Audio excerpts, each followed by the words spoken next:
Captain Jake Morrison stood on the bridge of the USS Nevada, watching the stars through the main window. The ship had been traveling through deep space for 3 months now.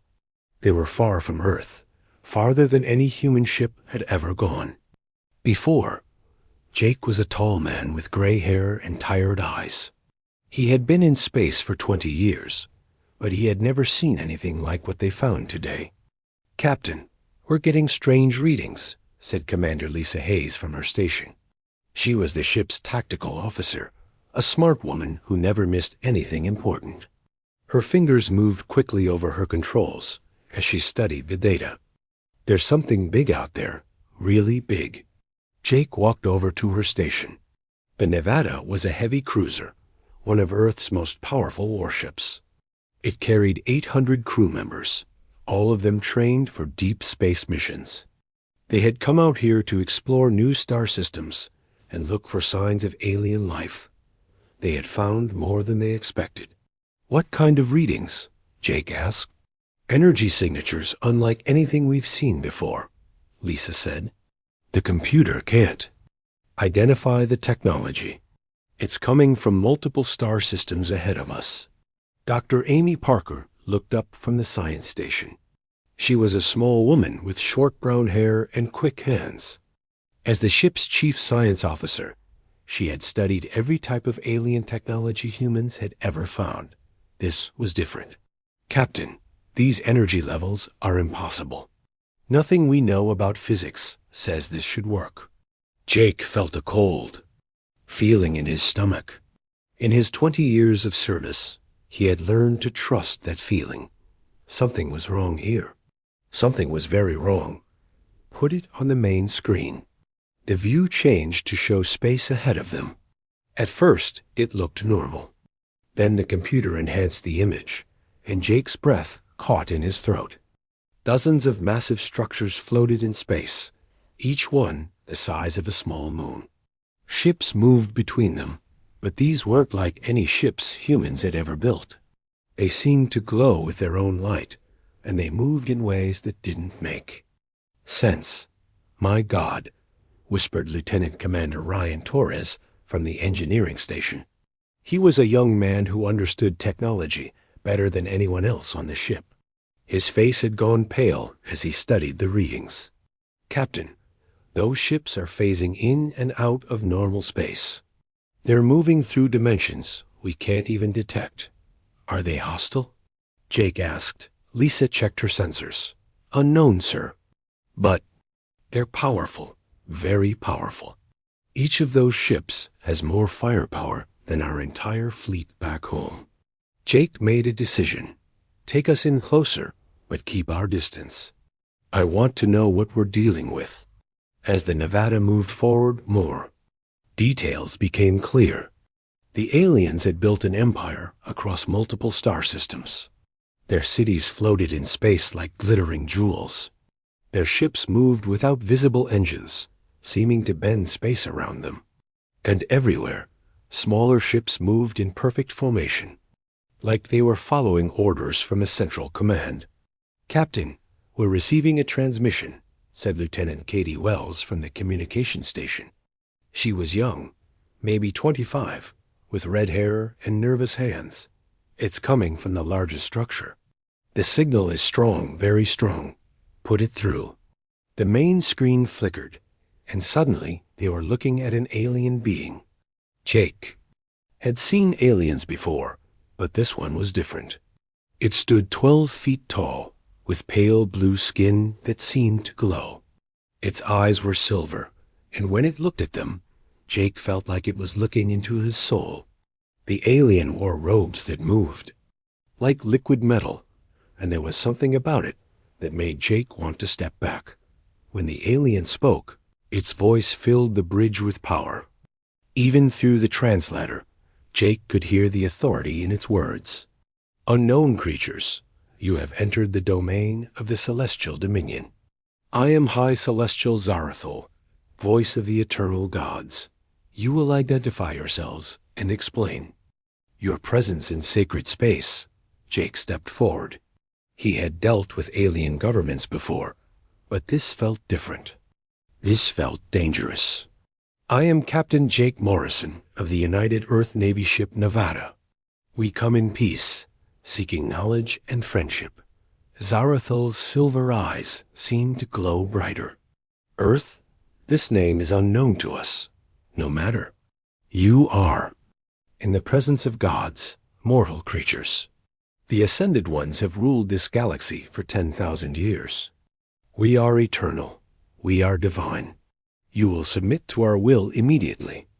Behind Zarathol, Jake could see other aliens moving. Some looked like the High Celestial, but others were different species entirely. All of them moved like servants, like they were afraid. Jake began to understand what kind of empire this was. We don't submit to anyone, Jake said quietly. The bridge went silent. Lisa's hand moved closer to her weapons controls. Ryan started running diagnostics on their shields. Amy watched the readings from the alien ships, trying to understand their technology. Katie kept her hand on the communication controls, ready to send a message to Earth if they survived long enough. Zarathal's expression changed. For a moment, he looked confused, like he couldn't understand what Jake had said. Then his face darkened with anger. You dare refuse the gods? You dare stand in the presence of the Ascended Ones and show no respect? We show respect when it's earned, Jake said, not when it's demanded. Through the sensors, they could see alien ships beginning to move, dozens of them, all heading toward the Nevada. Each ship was larger than their cruiser, and they moved. With the confidence of predators who had never known defeat, Zarathal raised one hand, and suddenly the space around the Nevada began to change. Reality seemed to bend and twist. Stars appeared and disappeared. Colors that had no names filled the darkness. It was beautiful and terrifying at the same time. Behold the power of gods. Zarathal shouted, We shape reality itself. We command. The very fabric of space and time. Submit now or face destruction. Dr. Parker worked frantically at her station, analyzing what was happening. Her eyes were wide, but Jake could see she wasn't afraid. She was excited. Captain, this isn't magic. It's technology. Very advanced technology, but still technology. They're manipulating exotic matter to fold space-time around us. Jake smiled. For the first time since they had arrived. If it was technology, it could be understood. If it could be understood, it could be beaten. He had spent his whole life fighting enemies who thought they were better than humans. He had learned that. Everyone bleeds. All hands, battle stations, he said calmly. Prepare for combat. The Nevada's crew moved with practiced efficiency. Weapons powered up. Shields came online. Throughout the ship, 800 humans prepared to face an enemy that claimed to be gods. Jake looked at the alien fleet surrounding them and felt that cold feeling again. But this time, it wasn't fear. This time, it was determination. These aliens had ruled the galaxy for 10,000 years, enslaving other species and calling themselves gods. It was time someone showed them they were wrong. Today, Jake said quietly, we're going to kill some gods. The alien ships moved closer to the Nevada, like hunters circling wounded prey. Jake watched them on the main screen, counting at least 30 vessels. Each one was twice the size of his ship, their hulls glowing with that strange inner light. That seemed to be their signature. Captain, they're trying to surround us, Lisa reported from Tactical. Her voice was steady, but Jake could see the tension in her shoulders. They're using some kind of phasing technology to position themselves. Our sensors can barely track them when they shift dimensions. Zarathil's image still filled part of the main screen. The alien leader watched the Nevada with those silver eyes, waiting for the humans to panic. Jake had seen that look before, from bullies who thought they had all the power. It was the look of someone who had never been punched in the face. Your defiance amuses us, tiny creatures, Zarathul said. His voice carried the tone of an adult talking to stubborn children. But amusement fades quickly. You will kneel before the Ascended Ones, or you will die. There is no third option. Jake stepped closer to the screen. You keep calling yourselves gods, but I've met gods before. Real gods don't need to threaten people to get respect. They earn it. Impossible, Zarathul hissed. There are no beings greater than the Ascended Ones. We are perfection itself. Dr. Parker looked up from her station, excitement clear in her voice. Captain, I'm reading massive energy expenditure from their ships. Whatever they're doing to phase in and out of normal space, it's using enormous amounts of power. This isn't effortless magic. It's expensive technology. Ryan Torres nodded from engineering. I'm seeing the same thing, Captain. Their power signatures spike every time they phase. If we could force them to do it repeatedly, we might exhaust their energy reserves. Jake filed that information away. Every enemy had weaknesses. The trick was finding them before they found yours. What about their weapons? Unknown, Lisa said. They haven't fired yet, but the energy readings suggest gravity-based weapons. They might be able to create localized gravity fields strong enough to crush our hull. Katie Wells spoke up from communications. Captain, I'm intercepting alien transmissions. They're talking about us on their command channels. They keep using a word the translator can't identify, but from context, it might mean ignorant primitives. Jake almost smiled. Underestimating your enemy was the first step toward losing a fight. What else are they saying? They're confused, sir. They keep asking why we haven't surrendered yet. Apparently, every other species they've encountered has submitted immediately upon seeing their power display. Well, Jake said, I guess we're not like every other species. Zarathul must have grown tired of waiting. He gestured with one hand, and the space around the Nevada began to change again. This time, the effect was more dramatic. The stars seemed to stretch and bend. Colors that hurt to look at filled the darkness. For a moment, it felt like the ship was falling through an endless void. Some of the crew gasped. A few of the younger officers stepped back from their stations. But Jake noticed that his senior staff stayed focused on their jobs. They had trained for impossible situations. This was just another day at the office. Impressive light show, Jake said calmly. But we've seen better fireworks on Earth during New Year's Eve. Zarathul's confident expression cracked slightly. You ... You are not afraid? Should we be? You're bending light and space around us. But our ship is still intact. Our systems are still functioning. For gods, you're not very destructive. Dr. Parker was studying her readings intently. Captain, I think I understand what they're doing. They're creating localized distortions in space-time, but they're careful not to actually damage us. This is all for show. They want us to surrender, not to destroy us. Why? Jake asked. Unknown. Maybe they want to study us. Maybe they prefer to have living slaves rather than dead enemies. Jake considered this. If the aliens wanted them alive, that was an advantage. It meant they wouldn't use their most powerful weapons right away. It gave the Nevada time to find those weaknesses Dr. Parker and Ryan had mentioned. High Celestial, Jake said. If you're really gods, prove it. Stop playing with lights and show us some real divine power. Zarathul's face darkened with anger. You dare mock the Ascended Ones? Very well. Witness true godhood. The alien leader raised both hands, and the effect was immediate. The Nevada shook as massive gravitational forces tried to crush the ship. The lights flickered. Warning alarms sounded throughout the bridge. Jake felt his knees buckle as the artificial gravity fluctuated wildly, but the ship held together. Nevada's designers had built her to survive in the worst conditions space could offer. Her hull was made of compressed metals stronger than anything Earth had produced before. Her shields were powered by a quantum reactor that could output more energy than a small star.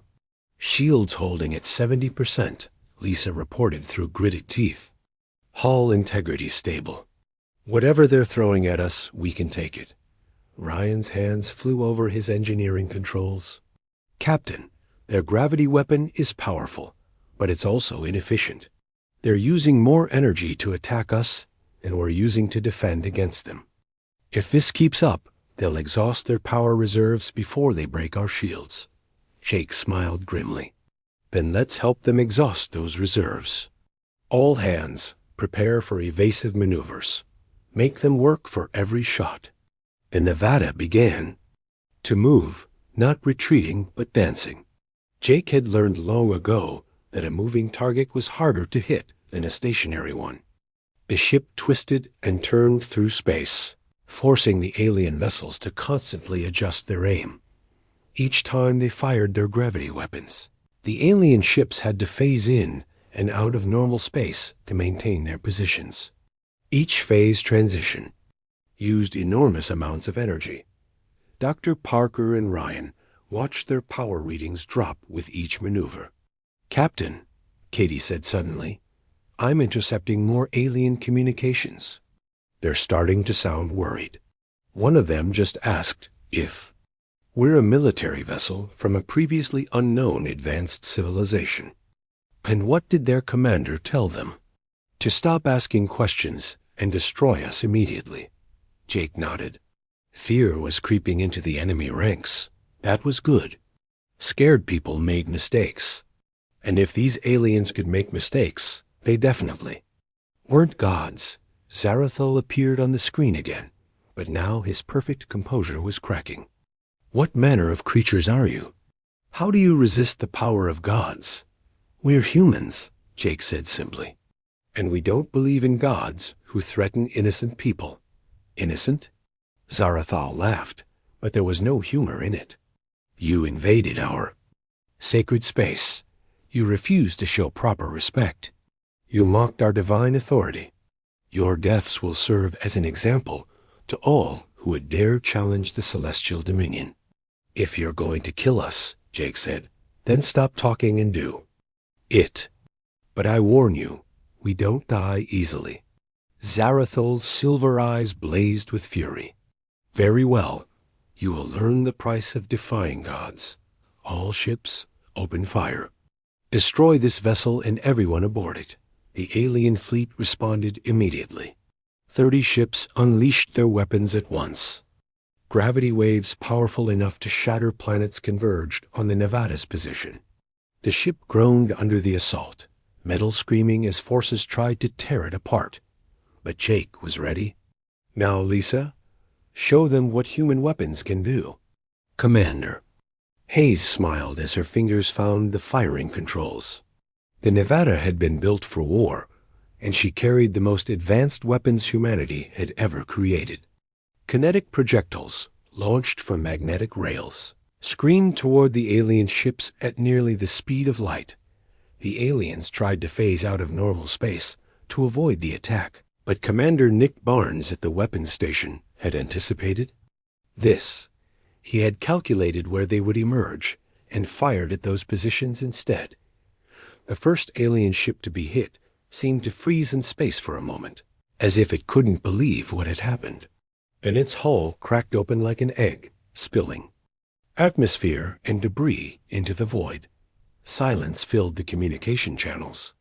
For the first time in 10,000 years, one of the Ascended One's ships had been destroyed by an enemy they considered primitive. Zarathul stared at the wreckage of his ship, his perfect face showing an emotion Jake had never expected to see. From someone who claimed to be a god. Fear. Impossible, the alien whispered. The gods cannot die. The gods cannot be defeated. Jake looked directly into those silver eyes. Then I guess you're not really gods after all. The death of the first alien ship changed everything.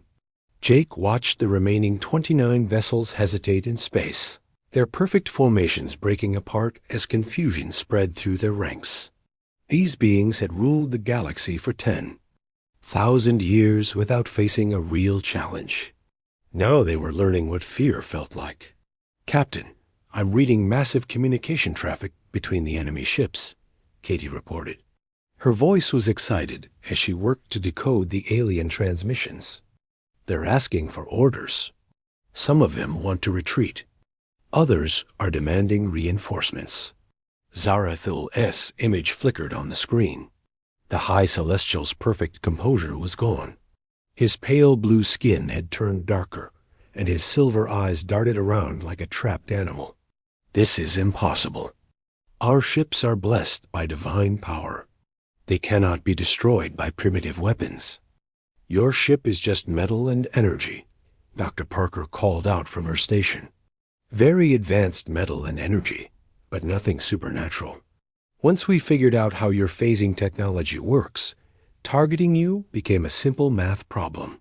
Jake stepped closer to the screen. "Your people have been living a lie for so long, you started believing it yourselves. But every empire falls eventually. Every king dies. And every false god gets exposed for what they really are." The alien leader's face twisted with rage. "Blasphemy. We are the Ascended Ones. We have conquered 1,000 worlds. We have enslaved 100 species. We are eternal. You're bullies," Jake said quietly. "And bullies always fold when someone hits back." Ryan Torres looked up from his engineering station. "Captain, I've been analyzing the wreckage of the destroyed ship. Their technology is incredible, but it's based on principles we can understand. They use exotic matter to manipulate space-time. But the exotic matter has to be contained in specially designed conduits. If we can target those conduits, their ships become sitting ducks," Lisa finished with a grim smile. "I'm already running targeting solutions. If we can hit their exotic matter conduits, they won't be able to phase anymore." Zarathil heard this exchange, and his expression grew even more desperate. "You dare analyze our sacred technology? You dare reduce divine miracles to mere science?" "Everything can be reduced to science if you're smart enough," Dr. Parker said. "Your people just convinced themselves they were special. But physics doesn't care about your ego." The High Celestial raised his hands again, and Jake felt the familiar sensation of reality bending around them. This time, the effect was stronger. Space itself seemed to scream as Zarathil poured more power into his attack. The Nevada's hull groaned under the assault. "Shields down to 40%, Lisa reported. "He's putting everything he has into this attack."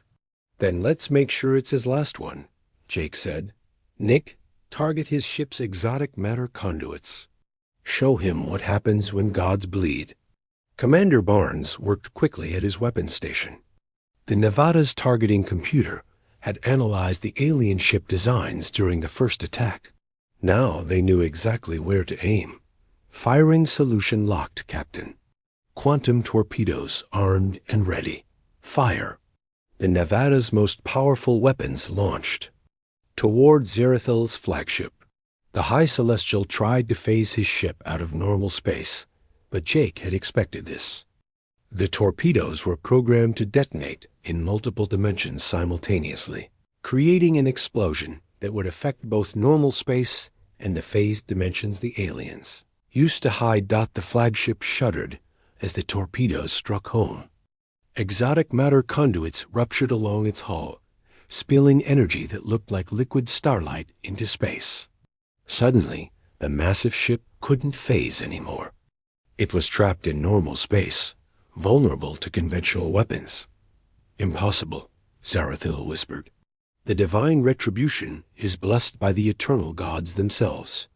It cannot be damaged by mortal weapons. Your divine retribution is a ship," Jake said. "A very advanced ship, but still just a ship. And ships can be destroyed." The other alien vessels were beginning to panic now. Jake could see them on the tactical display, their formations completely broken as individual captains tried to decide whether to fight or flee. They had never faced an enemy that could actually hurt them before. Katie looked up from her communication station, her eyes wide with surprise.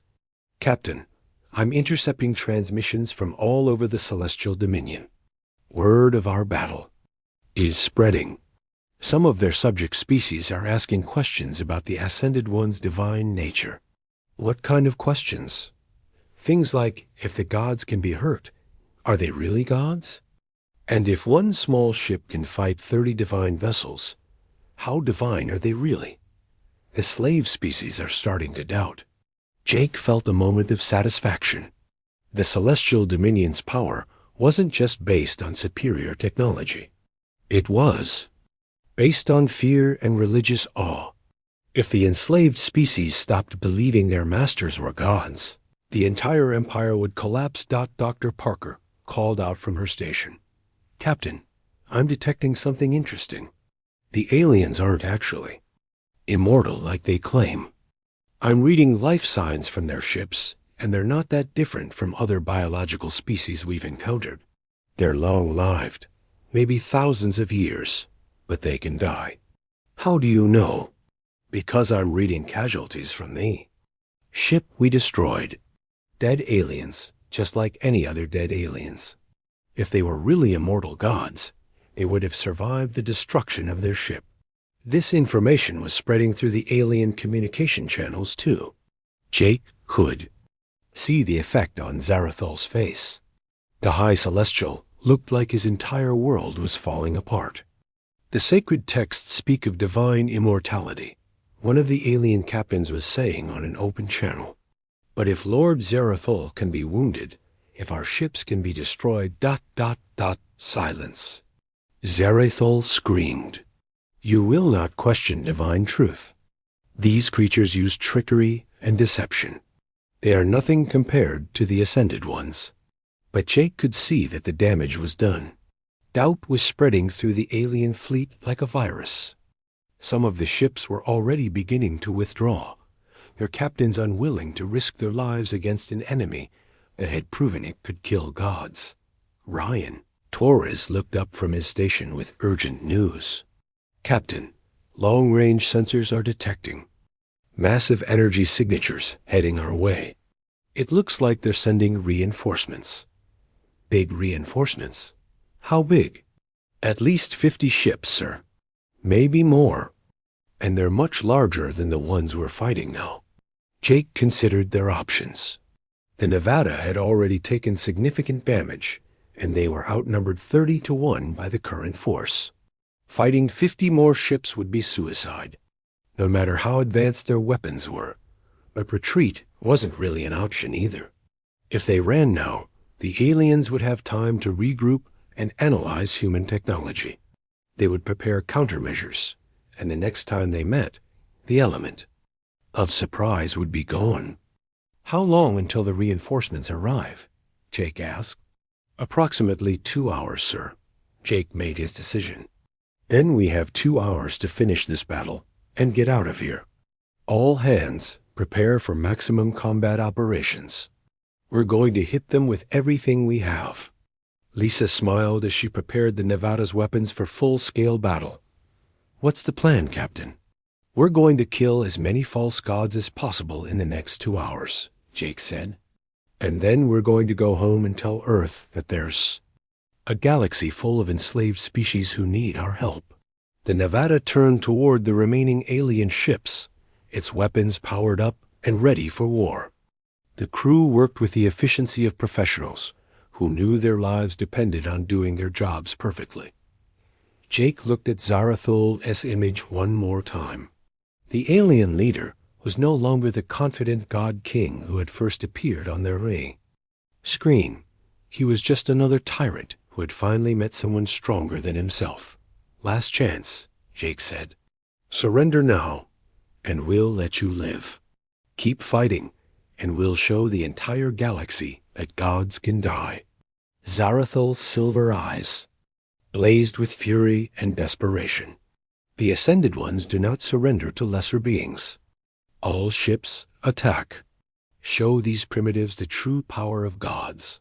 The battle resumed with renewed violence. But this time, Jake noticed something different in the alien attacks. They were desperate now, throwing everything they had at the Nevada. Without the careful coordination they had shown before, desperate enemies made mistakes, and Jake intended to make them pay for every single one. The battle had been raging for an hour when the unexpected message arrived. Katie Wells looked up from her communication station with confusion written across her face.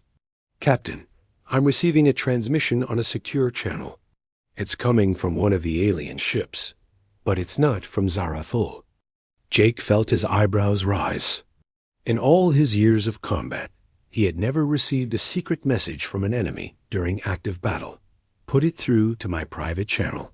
The communication came through as text only, translated into English by the Nevada's computer. The message was simple but shocking. "Human Commander, I am Veltar of the science vessel Eternal Dawn. What you have said about our people is true. We are not gods. I have proof.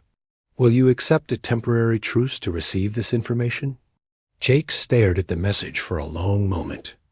It could be a trap, but something about it felt genuine. Desperate people did desperate things, and if some of the aliens were beginning to question their own beliefs, they might be willing to help. "Lisa, identify the ship that sent this message," Jake ordered. "Science vessel, sir. Smaller than the warships, positioned at the edge of the alien formation. It hasn't fired on us during the entire battle." Jake made a decision that went against everything in his military training. Send a reply. Tell them, "I agree to a temporary truce, but if this is a trap, I'll destroy their ship first." The response came quickly. "No trap, Human Commander. I am transmitting data files now. Study them carefully.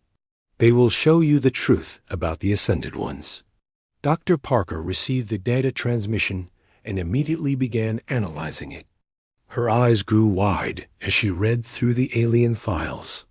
"Captain, this is incredible. These are historical records going back thousands of years. They show how the Ascended Ones rose to power.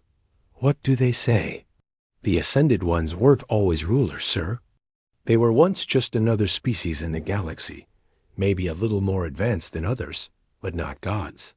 They discovered exotic matter technology about 12,000 years ago and used it to conquer their neighbors. Over time, they convinced everyone, including themselves, that their technology made them divine." Jake felt pieces of the puzzle clicking into place. So they're just very old liars who started believing their own lies. "That's not all, Captain. According to these records, the Ascended Ones use genetic therapy and cybernetic implants to extend their lifespans. They're not immortal. They just live a very long time. And their population is actually quite small, maybe a few million individuals controlling an empire of billions." This was valuable intelligence, but Jake wondered why Veltar was sharing it. "Katie, send another message to our alien friend. Ask him why he's helping us." The answer came back within minutes. "Because I am tired of the lies, Human Commander. I am a scientist. I believe in truth, not in false worship. For centuries, I have studied our history and discovered the deceptions our leaders have built their power upon. Your people are the first to challenge the lie. Perhaps together we can end it." Jake considered this carefully. An alliance with a rebel alien could be invaluable, but it could also be the most elaborate trap ever conceived. Still, the data Veltar had provided matched everything Dr. Parker had observed about alien technology. "Dr. Parker, what else do those files tell us?" "Quite a bit, sir. The Ascended One's technology has weaknesses. Their exotic matter is unstable and requires constant maintenance. Their ships need specialized facilities for repairs. Most importantly, their phasing technology can be disrupted by specific energy frequencies." "What kind of frequencies?" "The same frequencies our quantum torpedoes produce when they detonate. We've been disrupting their phasing ability without realizing it." Jake smiled grimly. No wonder the aliens were getting desperate. Every shot the Nevada fired was making their signature technology less effective. Ryan Torres spoke up from engineering. "Captain, if Dr. Parker is right about the energy frequencies, I might be able to modify our shields to produce a continuous disruption field. It would prevent any alien ship within a certain range from phasing. How long would you need?" 20 minutes, sir." Jake looked at the tactical display. They still had 45 minutes before alien reinforcements arrived. "Do it. And while you're working, I want everyone to study those alien files. Know your enemy." The next 20 minutes passed in tense preparation. The alien fleet maintained their distance, apparently waiting for their reinforcements to arrive before launching another major attack. Jake used the time to learn everything he could about the Celestial Dominion. The picture that emerged was both fascinating and disturbing. The Ascended Ones had built their empire on a foundation of lies and fear. They had convinced dozens of species that resistance was futile because gods could not be defeated. They had created a religion around their own superiority and used it to justify centuries of slavery and oppression. But the most important discovery was also the most encouraging. The empire was not as strong as it appeared. The Ascended Ones were few in number and dependent on their subject species for everything from food production to ship construction. If those subject species ever realized their masters were mortal, the entire system would collapse. "Captain," Katie called out, "I'm receiving another message from Beltar. He says the reinforcements are arriving early. 53 ships, including Fleet Admiral Kethvor's personal dreadnought." Jake felt his stomach clench. They had run out of time. "Ryan, how's that disruption field coming?" "Almost ready, sir." "Give me 2 more minutes." "You have them." "Lisa, prepare all weapons. We're about to face the fight of our lives." The alien reinforcements dropped out of hyperspace like avenging angels. Jake had seen large fleets before, but nothing like this. The lead ship was easily 5 times the size of the Nevada, bristling with weapons that could probably crack a planet in half. The other ships formed a perfect sphere around the original alien fleet, trapping the Nevada in the center. "My God," whispered Commander Hayes. "There must be 80 ships out there now." A new alien appeared on the main screen, and Jake knew immediately that this one was different. Where Zarathal had been arrogant and emotional, this alien was cold and calculating. His silver eyes held the look of a professional soldier who had fought 1,000 battles and never lost one. "I am Fleet Admiral Kethver of the Eternal Navy," the alien said in a voice like winter. "I have come to personally destroy the creatures who dare call themselves God-killers. You have caused enough disruption to the natural order. Your existence will end today." Jake stepped forward. "I'm Captain Jake Morrison, and we're just getting started."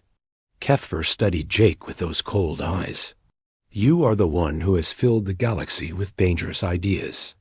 Your actions have caused rebellions on 17 worlds. Our subject species whisper that the gods can be killed. This cannot be allowed to continue." "Then you shouldn't have pretended to be gods in the first place." "We do not pretend. We are what we are." "But you are correct about one thing, Captain Morrison. After today, no one will remember that gods can die, because there will be no one left alive to remember it." Jake felt the familiar cold sensation in his stomach, but this time it was mixed with something else. Pride.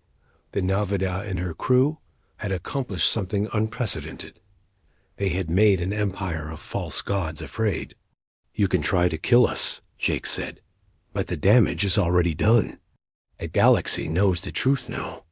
Your slaves know you can bleed. Your empire is finished." Kethver's expression didn't change. "Empires have survived rebellions before. They will survive this one. All ships prepare to fire. I want nothing left of this vessel but atoms." Ryan Torres called out from engineering. "Disruption field is ready, Captain." "Activate it," Jake ordered. The space around the Nevada shimmered as the disruption field came online.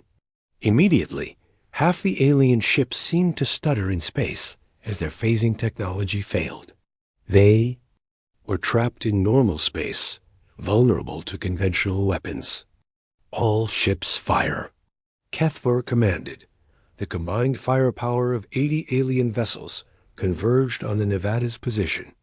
Even with shields and armor, no ship could survive that kind of assault. Jake watched the tactical display and waited for death. But Vel-Tar had one more surprise for them.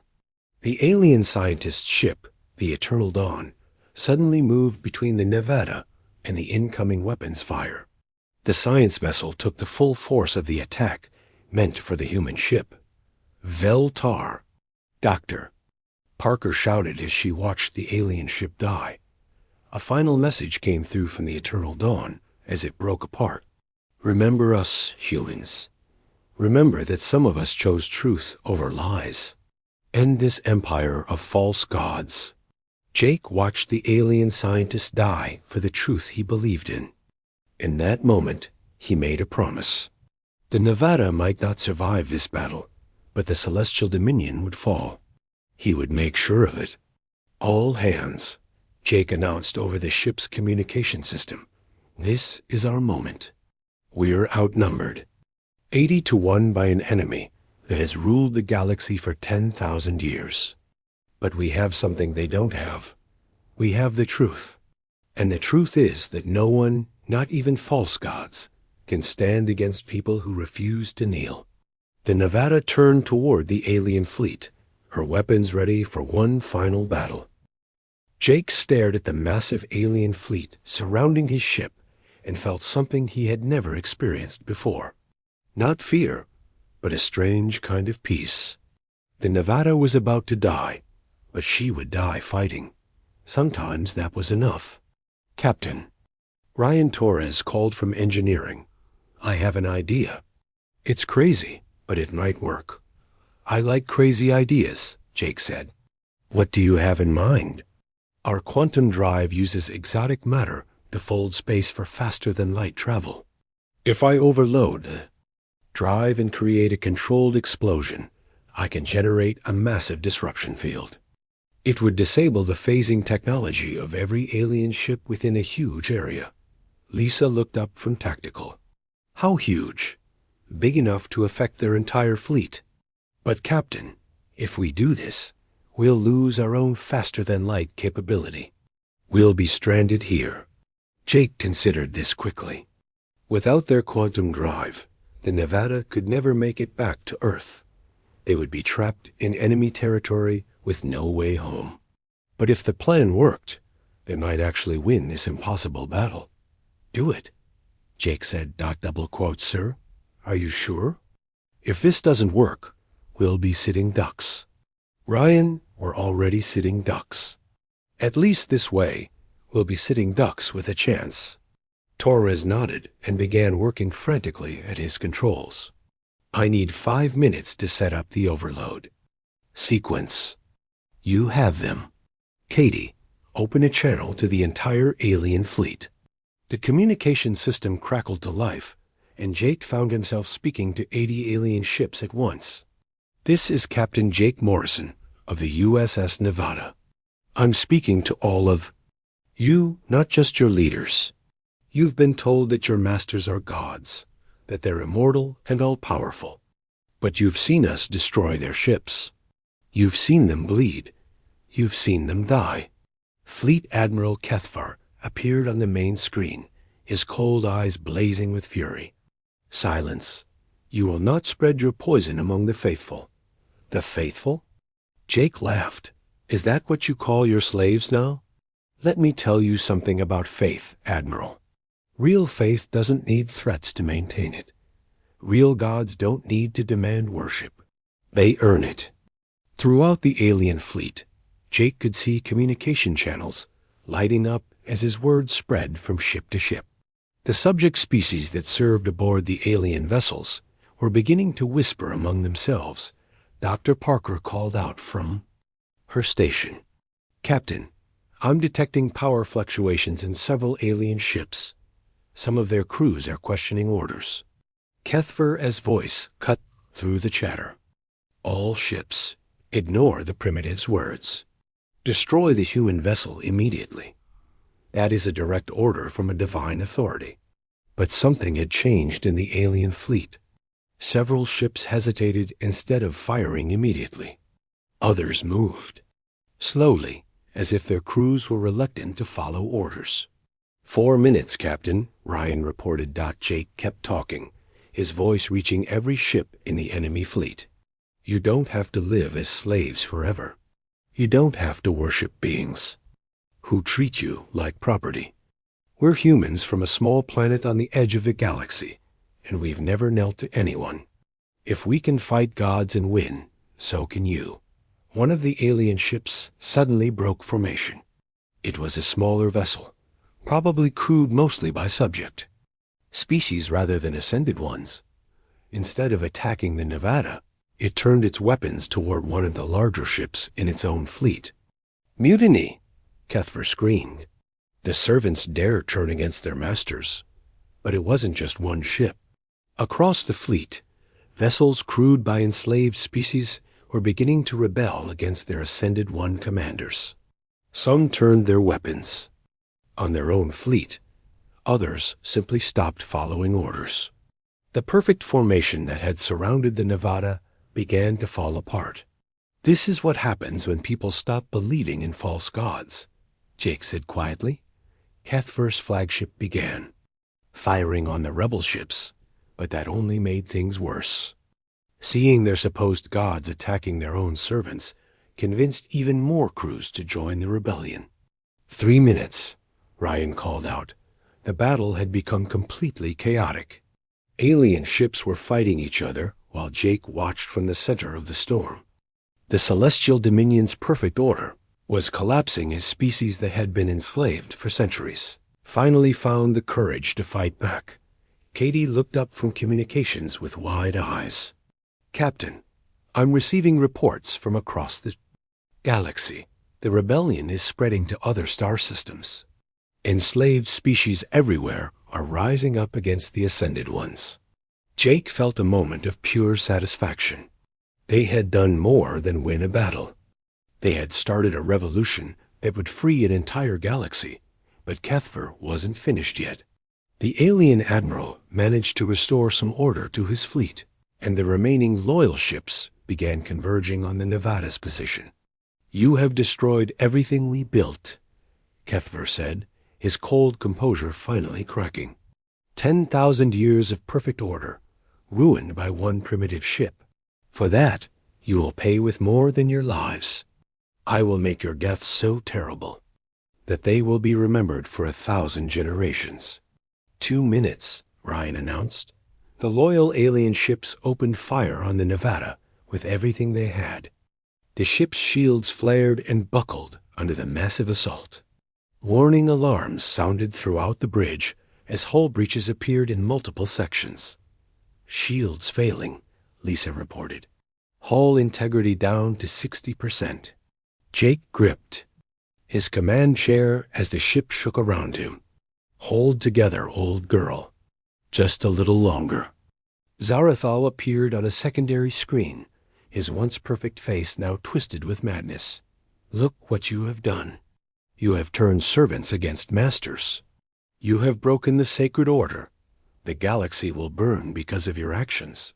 The galaxy was already burning, Jake replied. We just gave people the fire to burn down their chains. 1 minute, Ryan called out, sweat beading on his forehead as he worked to complete the overload sequence. The Nevada was dying around them. Explosions rocked the ship as alien weapons found their targets. The lights flickered. The artificial gravity fluctuated. Several crew members were injured when a console exploded on the bridge, but they held on. 800 humans refusing to surrender, even in the face of overwhelming odds. 30 seconds. Kethver's flagship moved closer, its massive weapons preparing to deliver a killing blow. Your revolution ends here, human. Watch your ship die, knowing that your sacrifice accomplished nothing. 10 seconds. Jake looked around the bridge at his crew. Lisa at tactical, still trying to target enemy ships, even though their weapons were nearly dead. Dr. Parker at science, recording everything so that maybe someday someone would know what happened here. Katie at communications, still broadcasting their message of defiance to the galaxy. Ryan at engineering, giving everything he had to complete their desperate plan. Now, Ryan shouted. The Nevada's quantum drive exploded in a controlled burst of exotic matter and energy. The explosion was beautiful and terrible, like a new star being born in the darkness of space. The disruption field expanded outward at the speed of light, washing over the alien fleet like an invisible wave. Every alien ship within range suddenly lost the ability to phase. They were trapped in normal space, their most advanced technology useless. The playing field was finally level. But the explosion had another effect that Jake hadn't expected. The massive energy release triggered something in Zarathal's damaged flagship. The high celestial ship began to break apart as its exotic matter containment systems failed. Zarathal appeared on the screen one last time, his silver eyes wide with terror. This cannot be happening. Gods cannot die. Gods cannot be defeated. Then I guess you were never really gods, Jake said gently. The divine retribution exploded in a burst of light that could be seen across the star system. High celestial Zarathul, who had claimed to be eternal, died like any other mortal being. The psychological effect on the remaining alien fleet was devastating. Their spiritual leader was dead, killed by creatures they had considered primitive. The last of their loyal ships began to surrender or flee. Kethver's dreadnought was the only vessel still fighting. The alien admiral's cold composure had completely shattered. I will not let you destroy everything. I am Fleet Admiral of the Eternal Navy. I am the sword of the gods. His massive ship turned toward the Nevada for one final attack, but it was too late. Ships crewed by freed slaves surrounded the dreadnought, their weapons trained on their former master. This is Commander Yarsef of the Liberation Vessel Freedom's Dawn, came a transmission from one of the rebel ships. Admiral Kethver, you are ordered to surrender immediately. I do not take orders from slaves. We are not slaves anymore. The rebel ships opened fire. Kethver's dreadnought, no longer able to phase away from the attack, was overwhelmed and destroyed. The last symbol of the Celestial Dominion's power died in flames. Jake sat in his command chair and looked around the bridge. The Nevada was badly damaged, her quantum drive destroyed, her hull breached in dozens of places. They were stranded in enemy territory with no way home, but they had won. Captain, Katie said softly, I'm receiving transmissions from across the galaxy. The Celestial Dominion is collapsing. Enslaved species are declaring independence on hundreds of worlds. The age of false gods is over. Jake nodded slowly. They had accomplished something unprecedented in galactic history. A single human warship had brought down an empire that had ruled for 10,000 years. What are your orders, sir? Lisa asked. The galaxy ignored our plea. Only humans and outcasts came to fight. Ambassador Zyrak stood before the emergency communication array, his forearms trembling as he recorded what might be his people's final message. The crystalline structures of the Void Swarm had already consumed 3 outer colonies of the Keltari civilization. Their peaceful species had never developed powerful weapons. They had always relied on diplomacy and their status within the Galactic Council for protection. This is Ambassador Zyrax of the Keltari Confederation. Our worlds are being consumed by the Void Swarm. We have lost contact with Kelmarath, Kelsuvat, and Keldirath. Our home planet Keltavara will be next. We beg for immediate military assistance. Our people face extinction. Please respond. The message shot across the vast network of quantum relays that connected the major powers of the galaxy. Zyrax waited, hope fading with each passing hour. The responses came one by one, each more disappointing than the last. From the Ashtar Imperium. We regret to inform you that committing forces to your region represents an unacceptable strategic risk. From the Morphean Collective. The Council has analyzed the threat and determined intervention would require resources beyond current allocation parameters. From the Solarian Concordat. Our battle fleets are engaged elsewhere. We offer our diplomatic condolences. Zyrax slumped in despair. The mighty civilizations that controlled the Galactic Council had abandoned them. Billions of Keltari would die. Their 10,000 years of art, philosophy, and peaceful exploration would vanish from the universe. 12 light-years away, at the edge of explored space, a very different scene unfolded.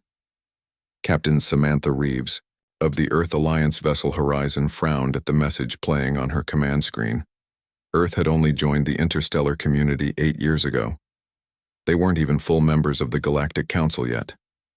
They certainly weren't on the emergency communication priority list. How did we even receive this? She asked her communications officer. Lieutenant Alan Rodriguez adjusted his headset. Their signal was so strong it bled into secondary channels. Captain, they're broadcasting on all frequencies in desperation. Samantha leaned back in her chair. Humanity was still finding its place among the stars. Earth forces consisted of barely 30 warships, most of them outdated by galactic standards, but she couldn't ignore the plea. Send this to Admiral Mason immediately. Request emergency consultation. 3 hours later, Admiral Frank Mason's weathered face appeared on the main view screen. His expression was grim. Captain Reeves, I've reviewed the Keltari situation. The Council has officially advised all non-member species to stay clear of the conflict. So we're doing nothing, sir? Samantha couldn't keep the disappointment from her voice. The Admiral's eyes hardened. I didn't say that, Captain. Earth may be new to the galactic stage, but we haven't forgotten who we are. Throughout our history, whenever the strong abandoned the weak, it was regular people who stood up. He leaned closer to the screen. The Horizon will rendezvous with 6 other ships at coordinates I'm sending now. You'll form a relief fleet under your command. Samantha straightened. The Council won't like this, sir. The Council can go to hell, Captain. We're not letting an entire civilization die because it's inconvenient to save them. 12 hours later, Samantha stood on the Horizon's bridge as 6 Earth vessels dropped out of faster-than-light travel nearby. The largest was the heavy carrier Defiance, commanded by Captain Joe Winters, a veteran of Earth's pre-contact wars. His gruff voice came through on the command channel.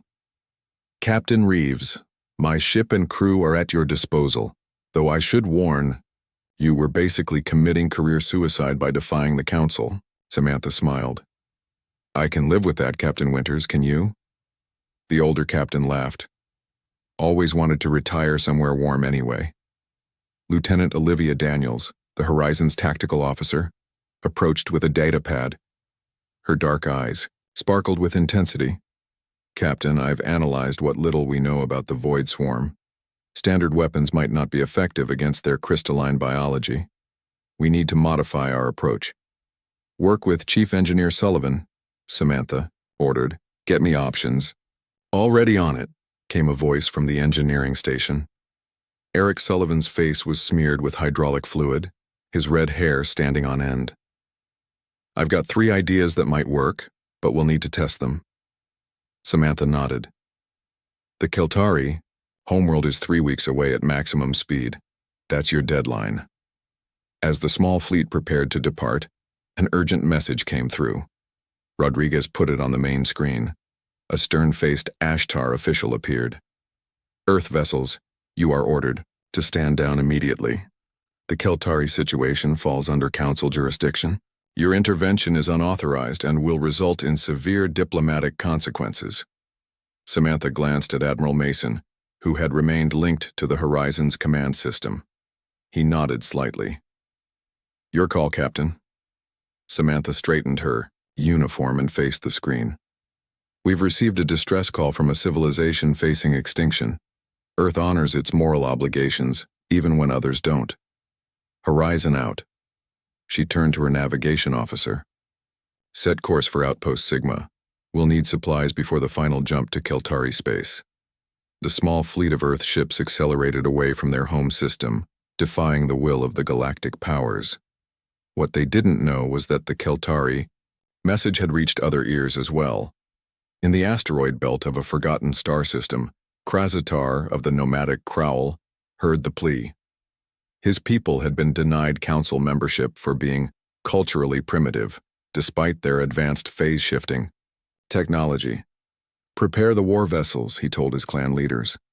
We sail to help these Keltari, on a hidden world where genetic modification had created new forms of life. Vexna of the exiled Vex listened to the message with her enhanced senses. The council had banished her people for biological abominations. The mighty refuse to help?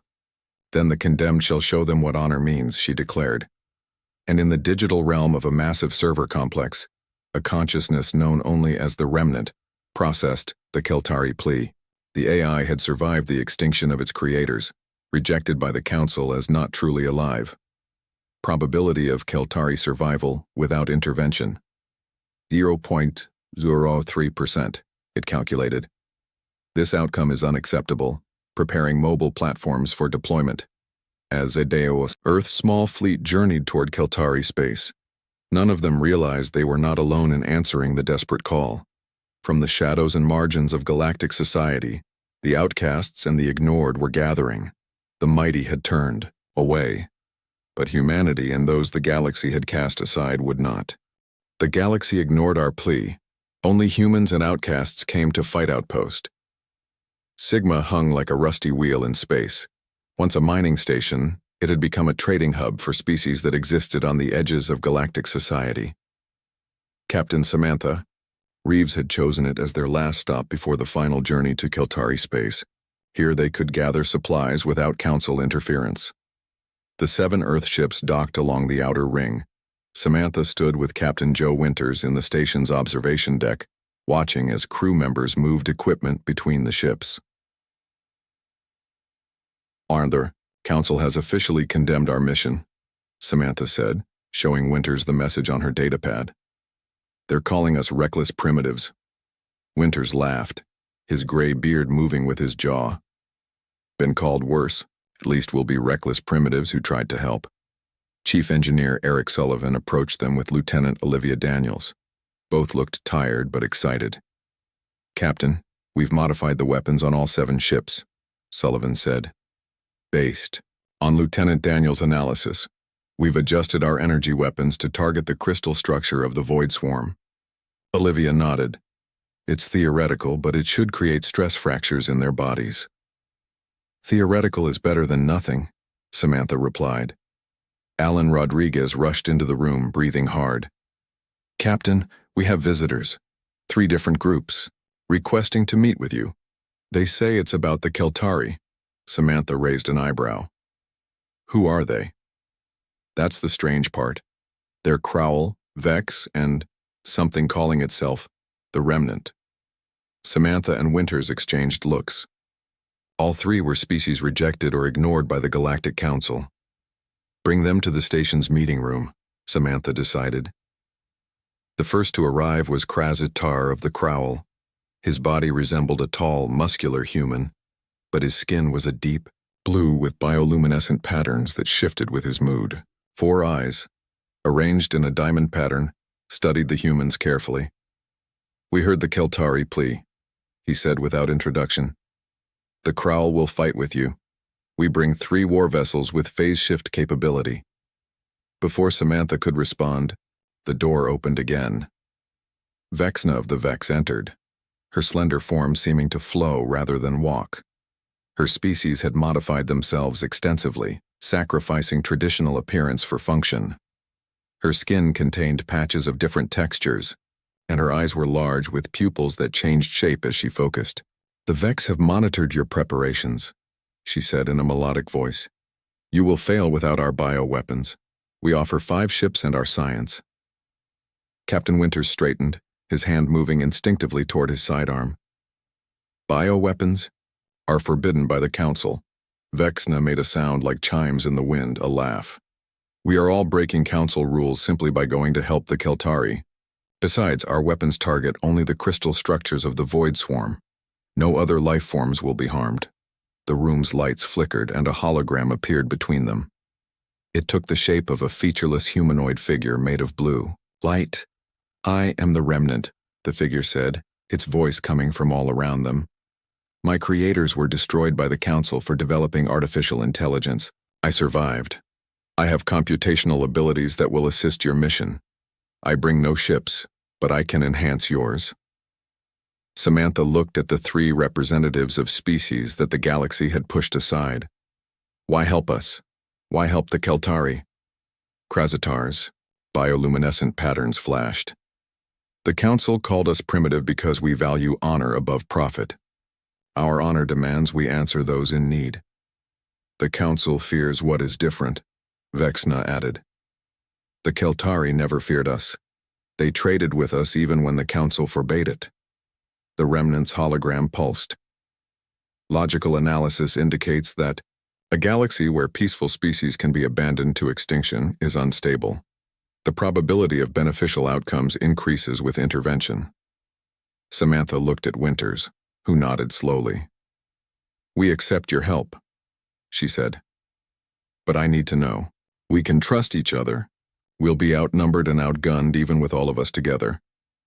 Krasattar stepped forward and extended his hand in the human manner.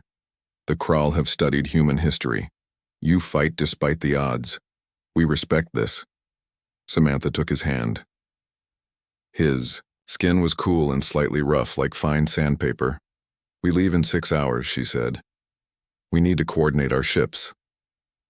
For the next 5 hours, humans and aliens worked together in controlled chaos. Crowell engineers helped Sullivan understand their phase shift technology. Vex scientists worked with Olivia to integrate their biological targeting systems. The remnant's digital consciousness flowed through the ship's computers, enhancing their sensor capabilities. Alan Rodriguez discovered something unexpected while working with the Krull communication team. Their bioluminescent patterns created weak electric fields that his brain somehow detected. Captain, he reported to Samantha, I can sense what they're trying to communicate. Not words exactly, but intentions, emotions. That could be incredibly useful in battle, Samantha said. Can other humans do this? We're testing it now. About 30% of the crew seems to have some sensitivity. As they prepared to depart, a Council enforcement vessel appeared at the edge of the station's sensor range. Its weapons were powered. Up! They're hailing us, Rodriguez said. The face of an Ashtar commander appeared on screen. Earth vessels, you are ordered to stand down and return to your territory. The outcasts with you are in violation of multiple Council restrictions. This is your final warning. Samantha looked around at her bridge. Humans worked alongside Crowell engineers. A Vex scientist adjusted one of their sensor arrays. The remnants, code flowed across a dozen screens. We are answering a distress call from a peaceful civilization, Samantha replied. Stand aside. You are making an enemy of the Council, the commander warned. Captain Winters stepped into view. The Council made itself our enemy when it decided profit and convenience outweighed the lives of billions. The Council ship fired a warning shot that passed just in front of the horizon. Krastar growled. The Crowell vessels are ready, Captain. Reeves. Samantha nodded. All ships prepare for immediate departure. Lieutenant Daniels, tactical options if they engage. Olivia studied her screen. The Remnant has identified weaknesses in their shield configuration. We can disable without destroying them.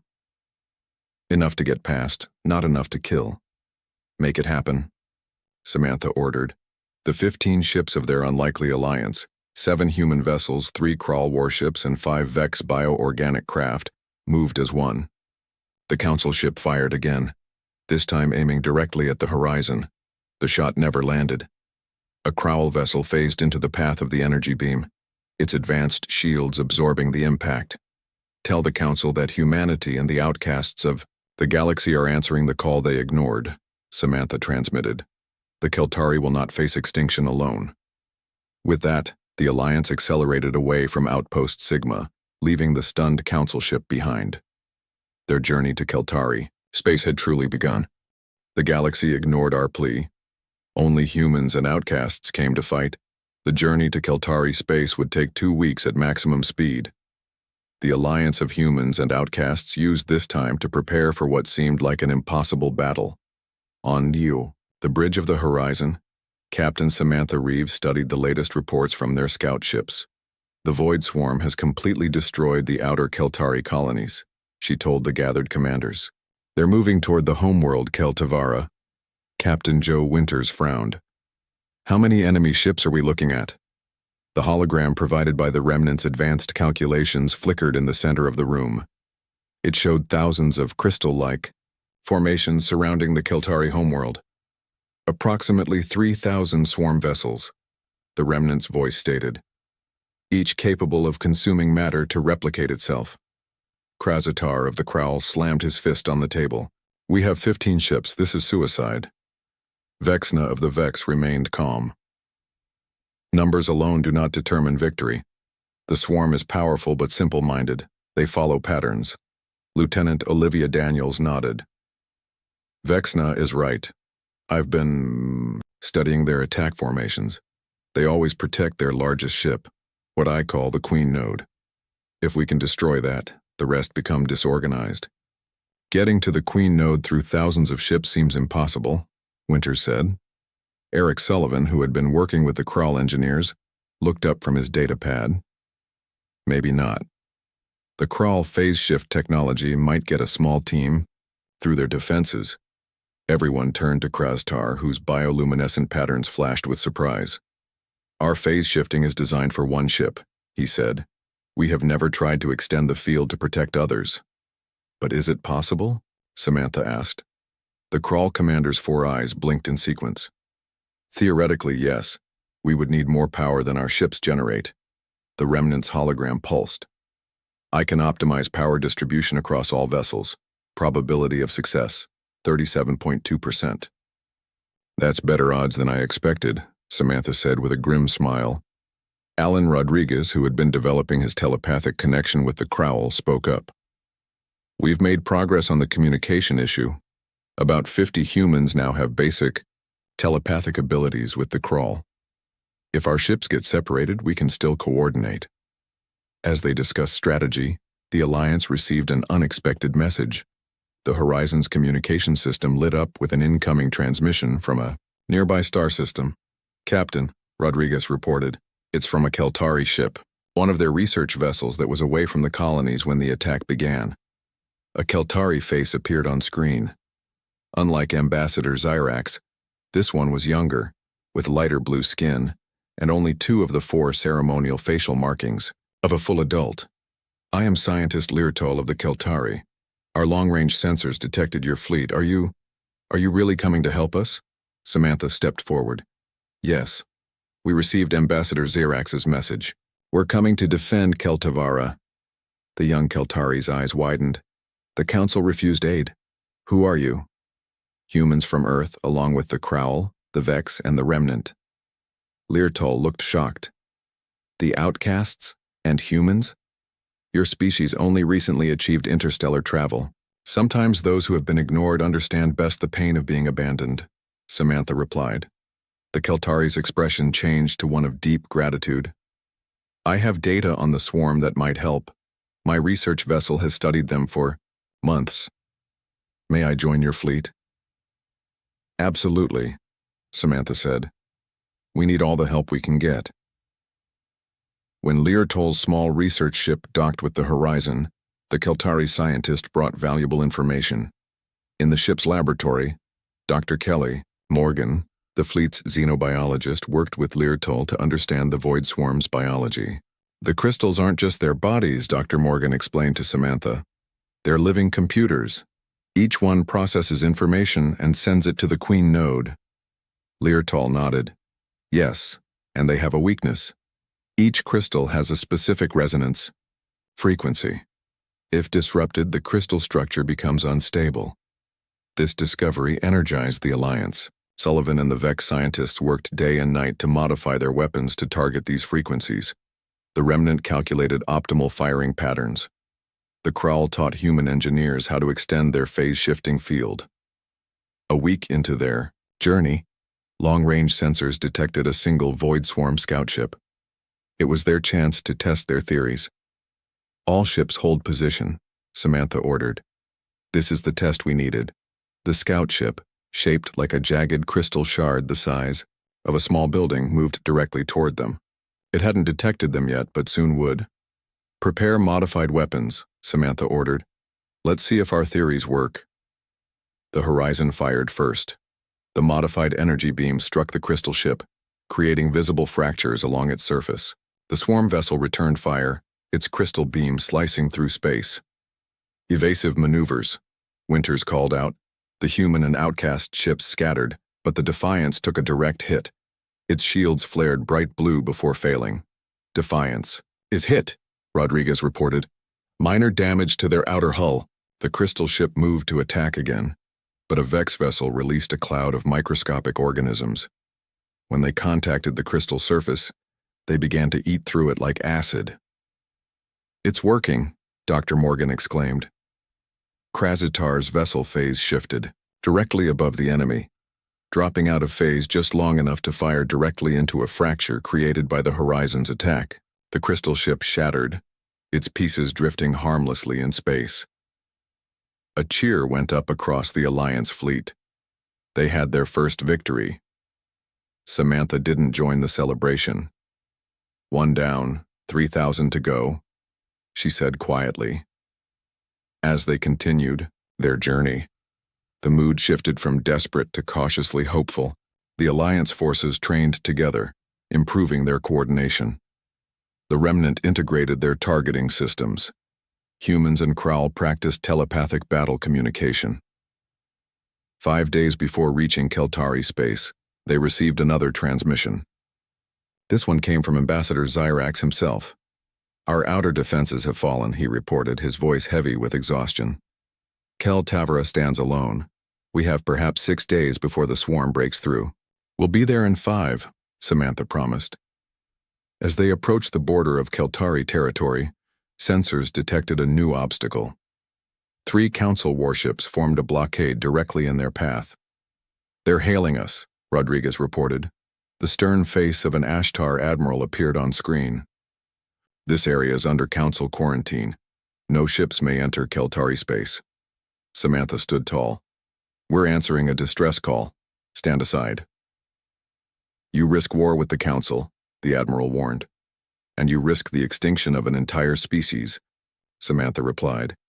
"Which of us will history judge more harshly?" The 15 ships of the Alliance moved forward as one, weapons ready but not firing. The 3 Council ships held position, their weapons powered. It was a standoff that would determine if the Keltari would face extinction alone, or if the outcasts of the galaxy would have a chance to prove their worth. The galaxy ignored our plea. Only humans and outcasts came to fight. For a long moment, nobody moved. The 3 Council warships blocked the path to Keltari space. Behind them, billions of lives hung in the balance. Captain Samantha Reeves stood on the bridge of the Horizon, waiting for the Council Admiral to make his choice. "You cannot win against the Void Swarm," the Admiral said. "You will only waste your lives." "That is our choice to make," Samantha replied. "Not yours." Krastar stepped into view, his bioluminescent patterns flashing with anger. "The Crowl have chosen to fight." Vexna joined him, as have the Vex. The Remnant's hologram appeared. "Logic dictates we must try regardless of probability." The Admiral looked at the strange alliance with disgust. "You risk everything for aliens who cannot even help themselves." Captain Joe Winters crossed his arms. "Where I come from, that's called being a decent person." The standoff stretched for another minute. Then surprisingly, the Council ships began to move aside. "We will report this to the full Council," the Admiral said. "Your worlds will face consequences." Samantha nodded. "We understand. Now please, excuse us. We have a civilization to save." The Alliance ships passed through the blockade and accelerated toward the Keltari homeworld. As they dropped out of faster-than-light travel near Kel Tavara, the true scale of the disaster became clear. The blue-green planet was surrounded by thousands of crystal ships. They formed a sphere around the world, slowly tightening like a noose. The remaining Keltari defenses, a ring of orbital platforms, fired continuously but with little effect. "Open a channel to the planet," Samantha ordered. Ambassador Xerax's tired face appeared on screen. When he saw Samantha and the others, his expression changed to one of shock. You really came," he said, his voice breaking. "We brought friends," Samantha replied, gesturing to her allies. Xerax looked at each of them. "The Council said no one would help us." "The Council was wrong," Samantha said simply. "Now we don't have much time. We need to coordinate with your defenses." On the horizon, Lieutenant Olivia Daniels laid out their battle plan. It was risky, but it was their only chance. "The Kraul ships will create a phase-shifted corridor," she explained. "The Horizon and the Defiance will use it to get close to the Queen Node. The Vex ships will attack from multiple angles to create a distraction. The Remnant will coordinate our targeting systems. The Keltari's remaining warships would join the attack. Their long-range weapons could help thin out the smaller crystal ships." "What about the Keltari orbital defenses?" Xerax asked. "The Remnant will temporarily upload into your defense network," Samantha explained. "It will make them more efficient." Xerax looked surprised. "You trust this AI with our systems?" "With your people's lives," Samantha said. "Yes." The Remnant's digital consciousness flowed into the Keltari defense network. Almost immediately, the orbital platforms began firing with greater accuracy. "Fascinating system architecture," the Remnant commented. "I have optimized targeting by 63%. The battle began moments later. The Kraul warships moved into position, their engines glowing bright blue as they channeled extra power to their phase-shifting technology. "Phase corridor established," Crusade reported. "You have 30 seconds to reach the target, Captain Reeves." "Understood," Samantha replied. Horizon and Defiance, full speed ahead. The two Earth ships accelerated into the strange, shimmering tunnel created by the Kraul technology. Inside, space itself seemed to bend around them. They passed straight through several crystal ships, which couldn't detect them in their shifted state. Outside the corridor, the battle exploded into chaos. The Vex ships released clouds of microscopic organisms that ate through crystal. The Keltari vessels fired their energy weapons, now modified to target the swarm's resonance frequencies.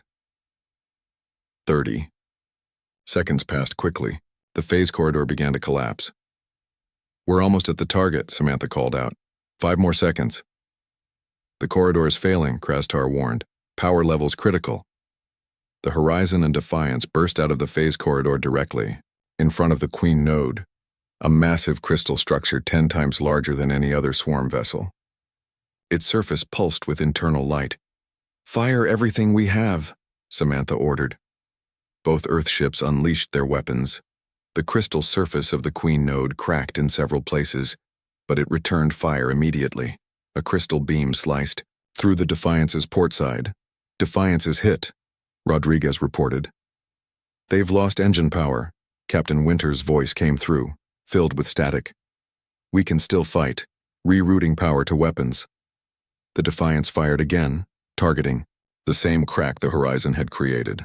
The Queen Node's crystal surface began to splinter. Dr. Morgan's voice came over the comm.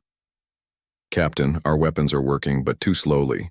We need to hit the exact resonance frequency of the Queen Node." "How do we find it?" Samantha asked. "I need to get sensor readings from inside one of those cracks," Morgan replied. Sullivan spoke up. "I can modify a probe, but someone would need to get very close to launch it." "The Defiance is already damaged," Winters said. "We'll do it." Before Samantha could protest, the Defiance moved forward, directly toward the cracked surface of the Queen Node. It fired continuously, widening the fractures. "Joe, what are you doing?" Samantha demanded. "What needs to be done," he replied calmly. "Deploy your probe, Sullivan." As the Defiance approached the Queen Node, it took heavy fire. Its shields failed completely. Pieces of hull plating tore away. Into space. "Probe away," Sullivan reported as the small device launched from the Defiance. The probe entered one of the cracks in the node's surface. Seconds later, data streamed back. "I have it," Morgan exclaimed. "The resonance frequency is 15.7 megahertz. Sullivan immediately adjusted the Horizon's weapons. Firing modified beam now. The energy beam that struck the Queen node was different this time. Instead of creating new cracks, it made the existing ones vibrate. The vibrations spread throughout the entire crystal structure. The Queen node began to shake violently. Light pulsed erratically from within. "It's working," Olivia shouted. Across the battlefield, the smaller swarm ships began to move erratically. Without guidance from the Queen node, they lost coordination. The Defiance, now dangerously close to the Queen node, fired one final volley into the largest crack. The massive crystal structure shattered, exploding outward in a shower of crystal fragments. "The Queen node is destroyed," Rodriguez reported as cheers erupted across the bridge, but the celebration was short-lived. The Defiance, caught in the explosion, spun out of control, its hull breached in multiple places. "Captain Winters, report," Samantha called. There was no response. Across the battlefield, the remaining swarm ships began to drift aimlessly or turn on each other. Some simply stopped moving altogether. "The hive mind is broken," Dr. Morgan explained. "Without the Queen node, they can't coordinate. The Keltari orbital defenses, now highly efficient thanks to the remnant, began systematically destroying the remaining swarm ships. "We need to rescue the Defiance," Samantha ordered. "All available ships converge on their position." As the Alliance began rescue operations, Ambassador Xirax contacted them again. This time, his eyes shone with unshed tears. "You saved our world," he said simply. "The Keltari will never forget this." Samantha nodded, but her mind was on the Defiance and its crew. The price of victory had been high. They had won the battle, but the war against prejudice and indifference in the galaxy was far from over. The galaxy ignored our plea. Only humans and outcasts came to fight. 3 days after the battle, the Keltari capital city was filled with light and music. The crystal towers, which had been darkened to conserve power during the siege, now glowed with vibrant blues and greens. The surviving ships of the Alliance orbited peacefully above. In a large medical facility near the city center, Captain Samantha Reeves stood beside a recovery pod. Inside, Captain Joe Winters lay unconscious but stable. His body was covered with healing gel that glowed softly. "The Keltari doctors say he will recover," said Ambassador Xirax, who stood beside her. "Their healing techniques can repair most of his injuries." Samantha nodded gratefully. "And the other crew members from the Defiance?" 15 survived. 7 did not, Xirax replied solemnly. "We will honor their sacrifice." Rescue teams had reached the Defiance just in time. The ship itself was beyond repair, but some of the crew had made it to emergency pods or sealed sections of the vessel. Samantha placed her hand on the clear surface of Winter's recovery pod. "Rest well, old friend. You helped save billions." In the Keltari Council chamber, representatives from all parts of their confederation had gathered. They were joined by the leaders of the alliance that had saved them. Samantha for the humans, Krastar for the Kraul, Vexna for the Vex, and a holographic projection of the remnant. "The Keltari people owe you a debt we can never repay," said Elder Zelvox, the leader of the Keltari government. "Our civilization stood on the brink of extinction, abandoned by those we thought were allies. You, strangers and outcasts, risked everything for us." Lieutenant Olivia Daniels, representing the injured Captain Winters, stepped forward. "We did what was right. Any decent person would have done the same." Elder Zelvox smiled. "And that is precisely why the galaxy needs more people like you." The celebration was interrupted when Alan Rodriguez received an urgent message. "Captain Reeves," he called out. "3 Council battleships have entered orbit. They're requesting permission to land." The room fell silent. Samantha exchanged glances with her allies. "Let them come," she said finally. "It's time they faced what they did, and what we accomplished." An hour later, 3 council representatives stood in the chamber. The Ashtar admiral who had moved his blockade aside led the delegation. The Galactic Council extends its congratulations on your victory, he announced formally, not meeting anyone's eyes. Krazatar's bioluminescent patterns flashed with anger. Congratulations? You refused to help when they begged. The admiral straightened his ornate uniform. The council has authorized me to offer the Keltari full restoration assistance and to formally recognize the heroism of the intervention force. You mean the outcast you've spent years ignoring? Vexna asked, her voice musical but sharp. The council recognizes that certain prejudices may have influenced prior decisions, the admiral admitted reluctantly. Samantha stepped forward. Admiral, let's be clear.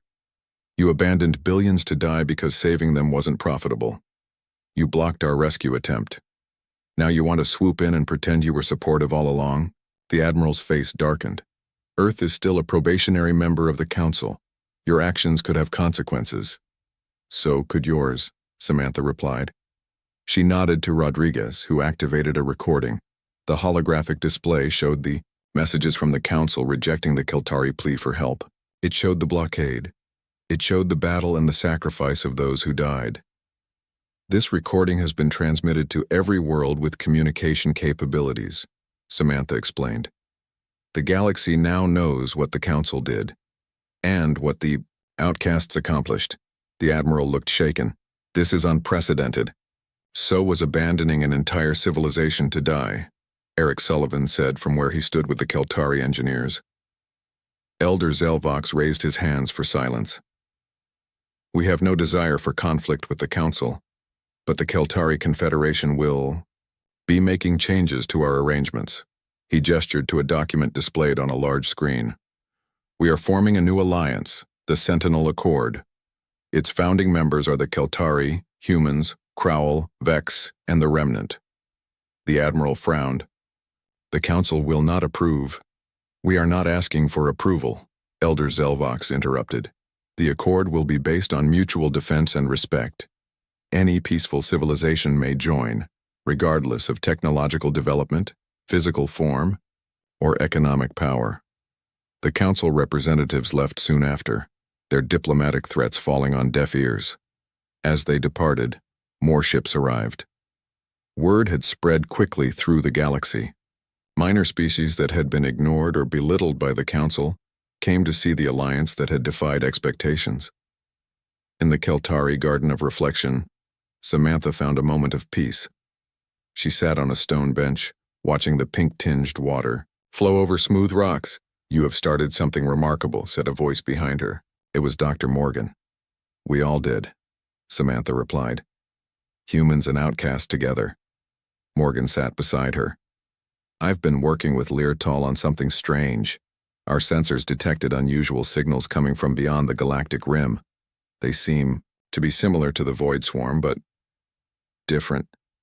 Samantha sighed. You think there are more threats coming? It's possible. The swarm might have been just the beginning. Samantha looked up at the stars visible through the transparent dome. Then it's good we won't face them alone. Aboard the Horizon, Captain Winters was transferred to the ship's medical bay once he was stable enough to move. He was awake now, though weak. Did we win? Were his first words to Samantha when she visited. She smiled. We did. The Keltari are safe. Worth it then, he said with a tired smile. As the ship prepared to return to Earth, Samantha stood on the bridge with her crew and their new allies. The Remnant had created a secure communication network that would connect all members of the Sentinel Accord. The Vex had shared medical technologies previously denied to humans. The Crowl offered to teach their phase-shifting principles to Earth engineers. We should reach Earth in 2 weeks, Rodriguez reported. They're planning a welcome ceremony. Just wait until the Council tries to sanction Earth, Sullivan said. They'll have to sanction half the galaxy now. Lieutenant Daniels looked up from her station. Captain, I think we've done more than save one civilization. We may have changed how the galaxy works. Samantha nodded. The strong ignored a plea for help, but those who knew what it meant to be ignored, humans and outcasts, they answered. And that makes all the difference. As the Alliance ships departed Keltari space, news of their victory spread from world to world. The story of how a handful of ships from rejected species had saved billions inspired many. The age of the powerful dictating to the weak was ending. New era had begun, one where the outcasts had proven their worth and humanity had shown what it meant to stand up for what was right no matter the odds.